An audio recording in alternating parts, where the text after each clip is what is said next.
오늘 제목을 복음으로 사는 자의 모습 5번째 시간으로 심어놓은 나무가 있습니까? 라는 제목을 정해봤습니다. 심어놓은 나무가 있습니까? 이 말씀을 통해서 우리 주님 주시는 은혜를 함께 누리기를 원합니다. 저는 여러분이 이 하루하루 살아가면서 하나님께서 주시는 복들 가운데 거하기를 원하면서 그렇게 한 분 한 분 생각하면서 기도하고 있는데요. 여러분, 복이다라 하면은 어떤 복이 생각이 나십니까? 어떤 복이 참 복이다라고 생각을 하십니까? 현실적으로 보면은 물질의 복, 그죠? 물질의 복, 건강의 복도 생각할 수가 있을 것이고, 또 자녀의 복, 가정의 복, 사업의 복, 이런 것들이 다 주시는 복의 종류들 가운데 하나일 것들입니다. 그러면 그런 복들 가운데 가장 큰 복이 뭘까? 가장 귀한 복이 뭘까라고 얘기를 한다면, 앞서 말씀드렸던 물질의 복, 건강의 복, 가정의 복, 이러한 복들은 분명히 우리가 누려야 될 복들이지만 정말 우리가 누려야 될 하나의 복이 있다면, 복 중의 복이 뭘까라고 한다면 22절에 나와요. 우리 22절 다시 한번 볼까요? 22절. 그때에 아비멜렉과 그 군대장관 비골이 아브라함에게 말합니다. 뭐를 말합니까? 네가 무슨 일을 하든지 하나님이 너와 함께 계시도다. 이게 복 중의 복이 아니겠습니까? 무슨 일을 하든지, 어떤 상황에 있든지, 어떤 마음을 품고 있든지, 너가 힘들든지 힘들지 않든지, 네가 건강하든지 건강하지 않든지, 네가 어떤 상황에 있든지 하나님이 너와 함께 계시도다. 아브라함 인생이 바로 이런 인생이었거든요. 여러분 창세기 12장에 보면은 아브라함이 하나님의 음성을 듣습니다. 그러면서 가라 하니까 그가 갑니다. 갈 때에 하나님께서 12장 2절에 조건을 말씀하세요. 내가 너로 큰 민족을 이루어주겠다. 또 너로 창대하게 하겠고 너로 복을 주겠다라고 얘기를 합니다. 그러면서 너는 복이 될 거야 라고 말씀하시거든요. 하나님이 약속하셨습니다. 네가 가면 그렇게 될 것이다 했을 때 아브라함이 가잖아요. 그 말씀을 따라 갑니다. 그랬더니 아브라함이 복이 됐어요. 그 말씀대로, 약속대로 아브라함은 모든 믿는 자들의 조상이 되었을 뿐 아니라 그 자신이 복이 됨을 경험하면서 평생을 살아갑니다. 물론 그 복된 인생이었지만 우여곡절이 되게 많았습니다. 하나님의 음성이 그 귀에, 그 마음속에 들리지 않을 때도 분명히 있었습니다만은, 그러나 그 인생을 통틀어 볼 때에 그 하나님을 만나고 그 하나님의 말씀에 순종한 그 이후로부터는 그는 복 가운데 걸었던 사람임을 오늘 우리는 볼 수가 있거든요.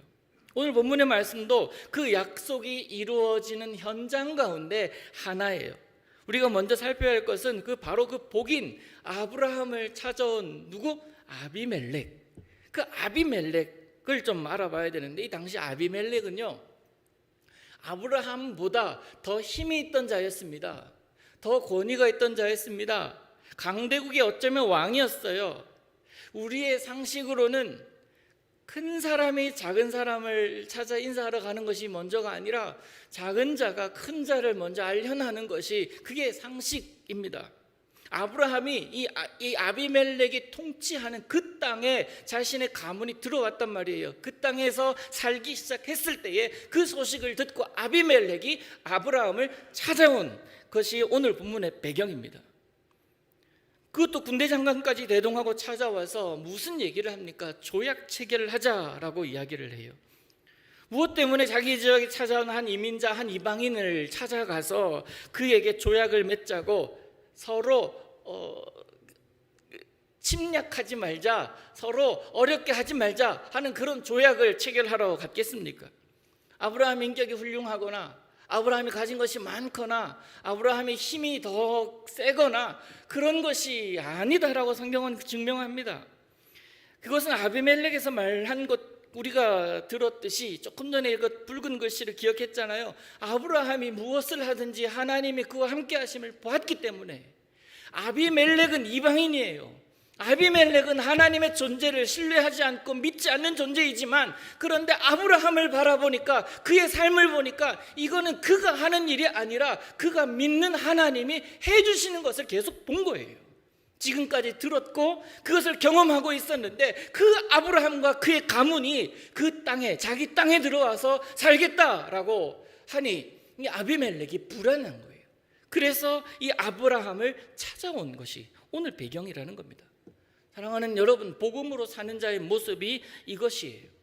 그가 무엇을 하든지, 그 누구를 만나든지, 어디를 가든지 하나님의 함께 하심을 보여주는 자, 그가 비록 이방인이라 할지라도, 그가 비록 예수를 안 믿는 사람이라고 할지라도, 예수를 배척하는 사람이라고 할지라도, 예수가 어딨냐고, 십자가가 무슨 능력이 있다고 하는 자라고 할지라도 그를 바라보면 그와 하나님이 함께 하셔서 그가 할 수 있는 능력이 아닌 반드시 그는 결국 하나님이 하시는 능력으로 살아가는 사람이구나 라고 말할 수밖에 없는 그런 자가 바로 복음으로 사는 자의 모습인 줄로 믿습니다.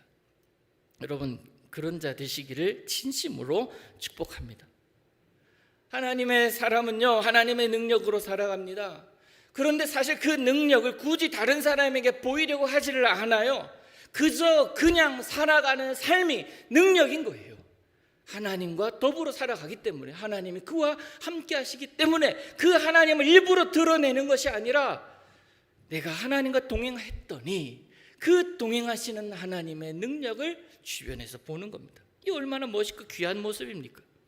그러니 하나님의 사람은 하나님의 능력 외에 다른 것에 마음을 두지 않아요.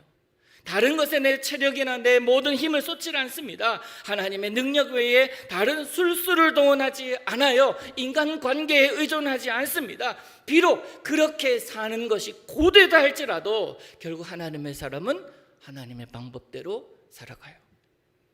그게 하나님의 사람 아닙니까? 아브라함이 이런 사람이었고 이것이 하나님의 사람의 모습인 거예요. 이런 사람이 되어야 되지만 정작 오늘날의 그리스도인은 그렇지 못한 것이 사실입니다. 여러 가지 이유가 있을 거예요. 그 근본 이유는 내가 나의 모든 것이 되어주시는 능력의 하나님께 내가 전부를 맡기지 못했기 때문이 아니었을까, 그런 생각을 해봅니다. 교회 숫자가 많다고, 교회 모이는 사람이 많다고 세상이 변하는 건 아니거든요. 우리 사는 세상은 교회도 많고 교인들도 많습니다. 그런데 세상은 변하지 않잖아요. 오히려 더 악해져 갑니다. 우리 사는 과테말라를 봐도 그래요. 기독교인과 가톨릭 비율을 따져보면 거의 90%에 육박한다고 하는데 이 땅에 왜 그렇게 시끄럽고 이 땅에 왜 그렇게 불안합니까? 운전할 때 창문도 내리지 못해요. 왜 그러냐고요. 왜 이렇게 지방에서 시위를 하면서 또 이곳에서 시위합니까? 정치인들이 제대로 된 정치를 했다면 그랬을까?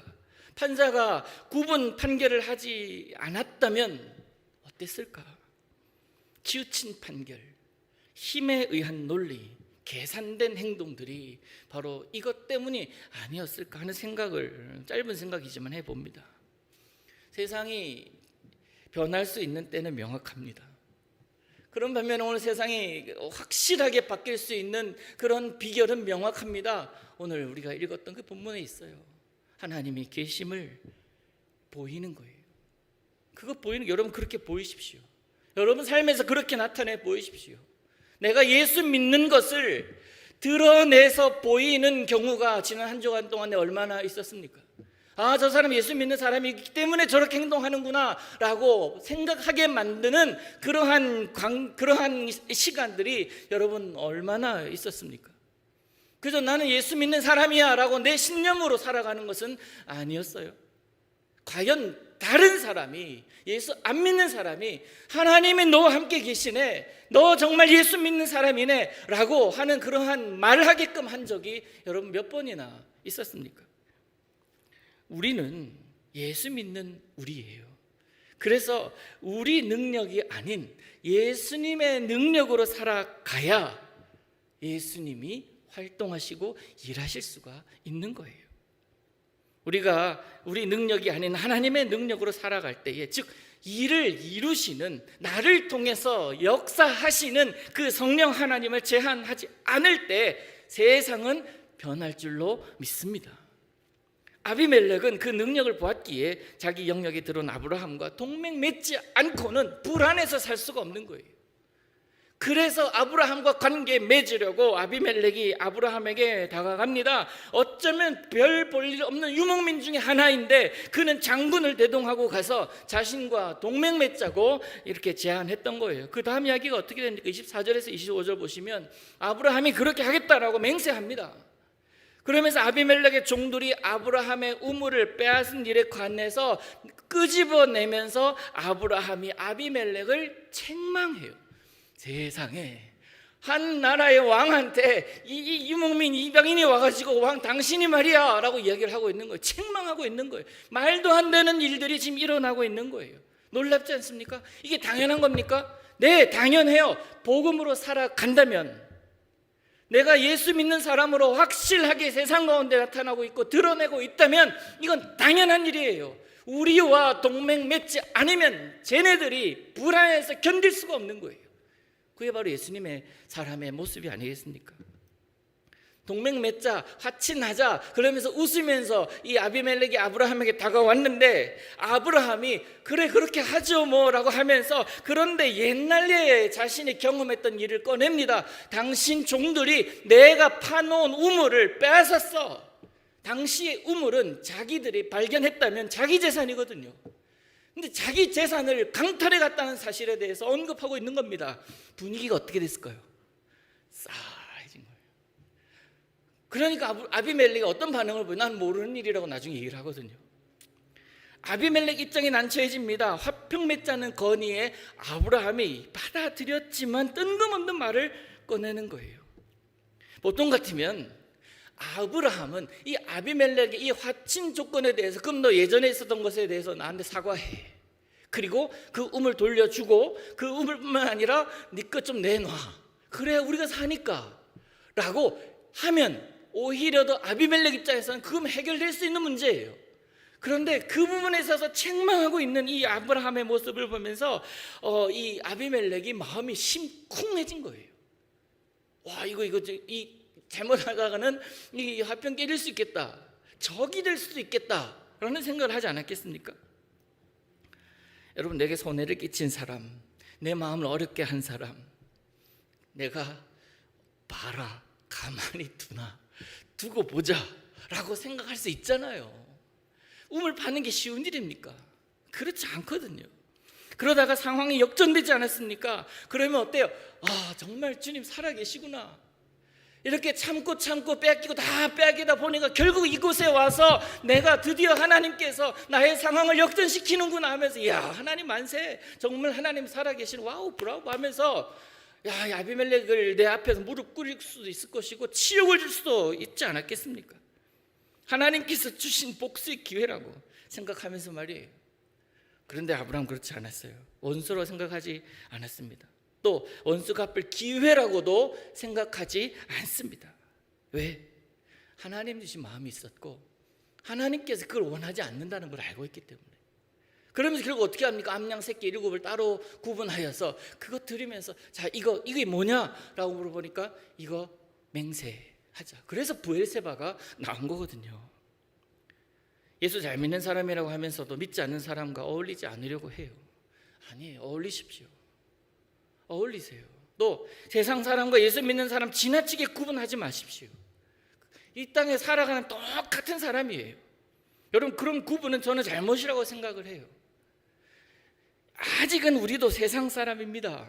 그래서 이 땅에 살아가는 자이기 때문에 우리 가운데 어떤 일이 있을지 모릅니다. 또 세상에 살아가는 사람들 가운데는 어떤 이유로든 교회 다니다가 교회를 등지고 살아가는 사람들도 얼마든지 있습니다. 그들 가운데 내가 하나일 수 있어요. 저도 여러분 믿지 마십시오. 목사하다가 때려칠 수도 있어요. 이거 아니구나라고, 내가 목사로서 설 수 있는 자격이 없구나라고 생각하면 그 자리에서 내려와야 되는 것이 당연한 것 아니겠습니까? 저 사람은 변함없겠지, 저 사람은 어떤 상처를 받아도 끄떡없겠지, 천만의 말씀입니다. 우리는 연약한 인간이에요. 그렇기 때문에 인간을 믿을 수는 없는 겁니다. 그래서 하나님을 의지하면서 하루하루 살아가는 것 아닙니까? 요즘 전도하기 너무 힘들잖아요. 특히나 이민사회는 너무나 더 서로를 잘 알고 있기 때문에 더 힘든 것 같아요. 여러분, 어떤 사람을 전도 대상자라고 생각하고 계십니까? 믿지 않는 사람들을 보면서 혹시나 저 사람은 내가 무슨 말을 하거나 어떻게 전도 교회 좀 나가자라고 하면 저 사람은 나올 사람이야 라고 생각을 하기도 하고, 어떤 사람은 죽었다 깨어나도 저 사람은 나오지 못할 사람이야 라고 내가 스스로 구분하고 있지는 않습니까? 여러분, 들어오다가 로비에 적혀있는 이름들 있잖아요. 전도 대상자들 있잖아요. 내가 생각하기에 교회에 올 만한 사람들이기 때문에 적어놓은 것은 아니잖아요. 저도 그래요. 저도 저 아는 저분 적어놨는데 저 사람 내가 생각하기에 올 만한 사람 아닙니다. 내가 생각하기에는 아니지만 적어도 저게 적어놓으면 저뿐만 아니라 여러분들도 저거 한 번씩 보면서 그를 위해서 기도할 것 아닙니까? 그러면 하나님께서 그의 상황을 열어주실 것 아니에요. 내가 할 수 있는 게 없는 거 아닙니까? 주님께서 하시는 거예요. 주님의 일에 대해서는 내가 판단할 수가 없는 거예요. 사람 정죄할 수도 없는 거고요, 사람 규정할 수도 없는 겁니다. 결국 하나님께서 하시는 거기 때문에 우리 예수님을 생각해 보시자고요. 세상 모든 사람들이 죄인이라고 생각하던 자들, 더럽다고 멀리하던 자들, 그들의 친구가 되어주셨던 분이에요. 사람들이 만나기를 기피 하던 창녀들과 죄인들과 세리들, 그들의 친구가 되어주셨어요. 귀신 들린 자, 저주받은 자라고 생각되던 나병 환자들 곁으로 직접 가까이 가셔서 그들을 만나주셨고 손잡아 주신 분이 예수님이십니다. 그러면서 그들을 고쳐주신 분이에요. 그게 우리 예수님이에요. 누가 저들을 우리와 다른 사람이라고 구분할 수 있습니까? 누가 저 사람은 나에게 무릎 꿇어야 내가 용서할 거야 라고 판단할 수가 있겠습니까? 누가 약한 자들의 이웃이 된 예수님의 그 행위가 잘못되었다고 말할 수가 있겠냐고요. 우린 예수님을 따르는 자들입니다. 우리 예수님 누구나 만나주셨어요. 누구에게나 친구가 되어주셨습니다. 누구에게나 차별 없이 가까이 올 수 있도록 허락해 주셨기 때문에, 그래서 제가 예수를 믿게 된 것이고 여러분이 예수를 믿게 된 것 아닙니까? 그런데 정작 우리는 예수라는 잣대로 저의 성품을 기준으로 쉽게 판단하고 내가 믿는 것과 다른 것을 믿는다는 이유로 배척하곤 그렇게 하지는 않습니까? 아브라함의 모습은요, 거기에서 우리가 깨달을 수 있는 게 이거예요. 아비멜렉 어쩌면 나 힘들게 했던 사람이에요. 그런데 그를 품습니다. 그 땅에서 하나님의 샬롬을 이루어내잖아요. 예수 믿는 여러분, 하나님은 우리들만의 하나님이 아니에요. 우리를 통해서 그들의 하나님도 되어 주셔야 합니다. 예수 믿는 우리가 이것 잊어서는 안 돼요. 하나님 우리의 하나님이기도 하지만 동시에 믿지 않는 자들에게도 역시 하나님이세요. 하나님은 승승장구하는 자들, 그들의 하나님이시기도 하지만 실패를 경험했던 자들, 또한 실패 가운데 있는 자들의 아픔 때문에 낙심하는 그들의 여전히 하나님이 되어 주십니다. 여러분, 누가복음 15장에 탕자가 나오잖아요. 거기에 주인공이 누구일까요? 누구를 얘기하고자 하는 걸까요? 탕자가 너무너무 언급되지만 아버지예요. 아버지는 늘 함께 있었던 형의 아버지이기도 했지만 집 나가 방탕하는 둘째 아들에게도 가슴 사무치게 그리운 아버지였지 않습니까? 기쁨의 순간에 있는 자들에게도 주님이 필요하지만 상처받고 힘들어하던 자들, 삶의 의미를 잃은 채 방황하는 그들에게 더더욱 우리 주님이 필요하다는 사실을 여러분 알고 계시잖아요. 아브라함이 그랬듯이 오늘 우리가 그런 삶을 살아가야 할 줄로 믿습니다.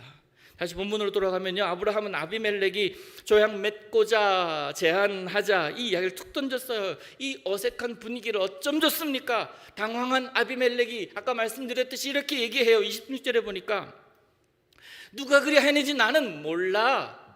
너도 나한테 알리지 아니하였고 나도 듣지 못했어. 오늘에서야 들었노라 이야기합니다. 오늘에서야 들었노라. 무슨 뜻이에요? 자기는 모르는 일이라, 몰랐던 일이라고, 내 종들이 했겠지 나는 모르는 일이라고 그렇게 오리발 내밀고 있어요. 이 대답에 아브라함의 반응이 어떻습니까? 화낼만 하잖아요.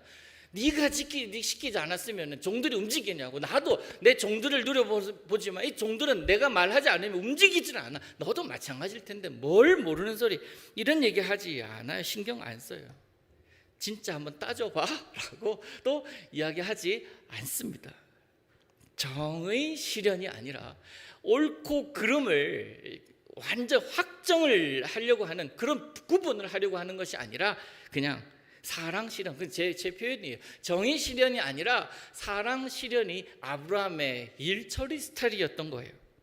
여러분, 우리 교회가 정의로운 교회면 좋겠습니까? 사랑스러운 교회면 좋겠습니까? 둘 중 하나 선택하셔야 돼요.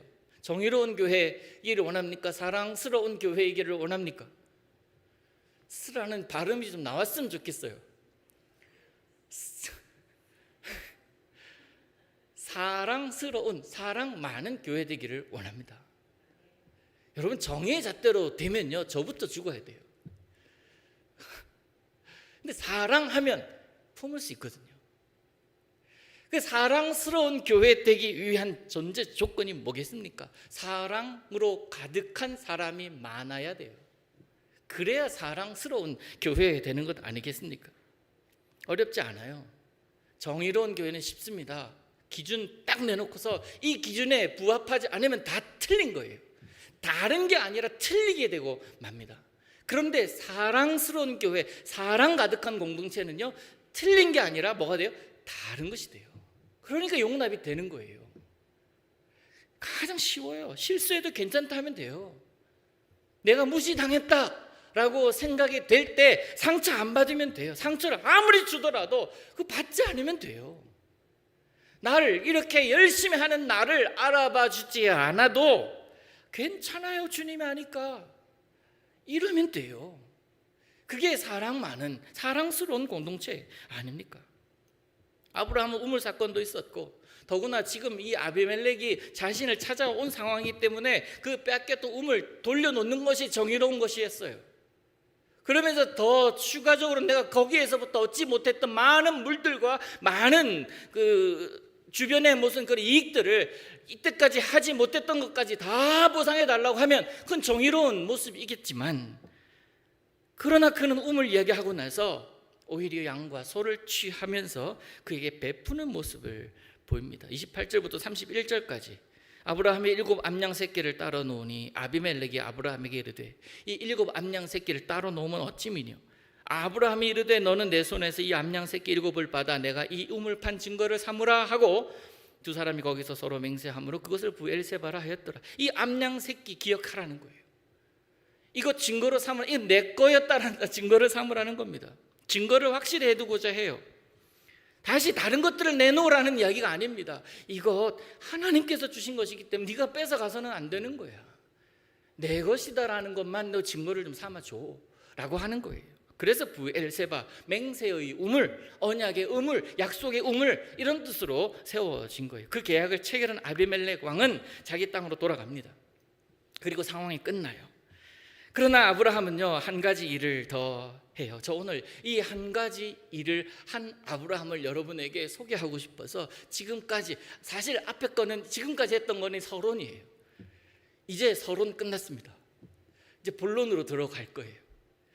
지금까지 이야기 속에서도 물론 복음으로 사는 자의 모습이 많이 발견돼요. 복음으로 사는 자의 모습, 뭘 발견할 수 있습니까? 하나님이 함께 하시는 자, 하나님께서 함께 하심을 보이는 자, 그가 복음으로 사는 자가 맞죠.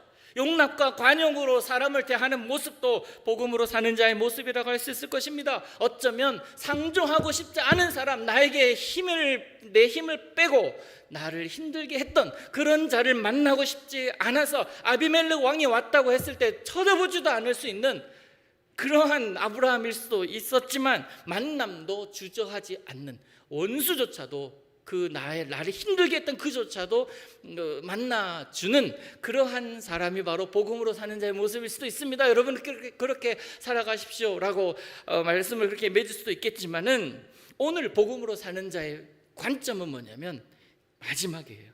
나무에 관한 이야기를 여러분에게 해드리고 싶어서 그래요. 아비멜렉이 떠났습니다. 아브라함이 한 것이 뭡니까? 나무 심거든요. 33절과 34절 같이 한번 읽어볼까요? 시작. 아브라함은 브엘세바에 에셀 나무를 심고 거기서 영원하신 여호와의 이름을 불렀으며 그가 블레셋 사람의 땅에서 여러 날을 지냈더라. 아멘. 그 순간을 잊지 않고 싶은 거예요.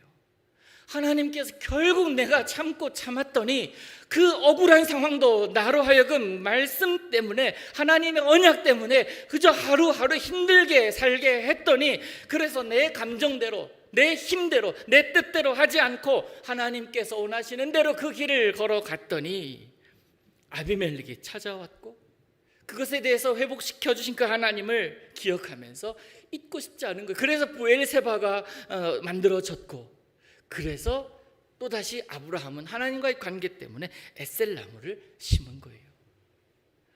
우리말로 하면은 기념식수를 한 겁니다. 여러분 사진 한번 보시겠어요? 에셀나무 사진이 이겁니다. 사막 한복판에 있어요. 이게 에셀나무예요. 이 나무를 심었습니다. 이 에셀나무는 그 키가 약 10m까지 자란대요. 네게브 사막 지역이잖아요. 이 사막 지역에서 자라는데, 이 사막의 유랑인들에게 그늘이 되어주고, 가축이 먹을 만한 부드러운 가지여서 이 가축이 먹을 만한 잎을 먹으면서 살게 해주는 그런 나무가 에셀나무예요. 이 에셀나무가 주는 교훈이 뭐겠습니까? 황량한 세상, 어려운 삶을 살아가야 하는, 그러면서 복음으로 살아가려는 그리스도인들에게 많은 것들을 생각하게 해줍니다. 브엘세바가 사람과 사람 사이의 언약의 증거였다면, 이 에셀나무는 아브라함과 하나님과의 관계를 생각하게 하는 에셀나무예요. 아브라함은 이 에셀나무를 심고서 하나님을 생각하려고 했습니다. 그래서 이 에셀나무는 하나님과 아브라함 자신의 언약의 영적인 증거였어요. 그러면서 이 나무를 심고 거기에서 영원하신 하나님의 이름을 부릅니다. 이 나무는 하나님께서 여기 계시고 나를 도우시는 하나님이시며 영원히 나를 지키시는 하나님이시다라는 고백이거든요. 사랑하는 성도 여러분, 복음으로 사는 우리들의 인생에 있어서 이 에셀나무가 심겨져 있어야 돼요. 그래서 오늘 제목이 심어놓은 나무가 있습니까? 굳이 에셀나무 아니더라도 소나무라도 귤나무라도 상추 한 다발이라도 그거 바라보면서 하나님을 바라보게 하는 그 무언가가 여러분들에게 있느냐라는 거예요. 흔히들 큰 업적을 남긴 왕들에게 비석을 세웁니다. 그 비석 보면서 많은 후대의 사람들이 그 비석은 예를 들면 광개토대왕비다 그러면 광개토대왕에 대해서 연구를 하고 생각을 합니다. 그를 생각하면서 그 비를 보죠. 그 나무 하나 바라보면서 아브라함은 하나님 생각하려고, 그 하나님과 만났던 순간 하나님이 내 인생 가운데 일을 하셨음을 잊고 싶지 않아서, 그래서 그 에셀나무를 심으면서 하나님을 예배했다. 여기 계셨다. 영원하신 하나님의 이름을 선포하고 있는 것입니다. 바라기는 여러분이 서 있는 그 신앙생활의 터에, 여러분의 삶의 그 자리에 영원하신 하나님을 기억하는 영적인 에셀나무가 심겨져 있기를 우리 주님 이름으로 축복합니다. 하나님의 보호하심과 하나님의 인도하심에 대한 감사의 마음, 지금껏 나를 인도하신 이가 하나님이시고 앞으로 나를 인도하실 이가 하나님이시고, 이 위기의 때에, 이 어려움의 때에, 이 힘든 때에 우리 자녀들 앞에 세워진 그 에셀나무를 통해서 이 아이들이 하나님을 잊지 않도록, 그렇게 우리는 에셀나무를 심어야 하는 것입니다. 결론입니다. 여러분, 아브라함이 뭘 보았길래 그렇게 살 수 있었을까? 뭘 들었고 뭘 경험했기에 아브라함이 되었을까? 정답이 뭔지 아십니까? 그 무언가를 경험했기 때문에, 무언가를 봤기 때문에 아브라함이 된 것이 아니라 믿음으로 했더니 보게 되었고요, 믿음으로 걸었더니 약속을 성취하시는 하나님을 만난 거예요.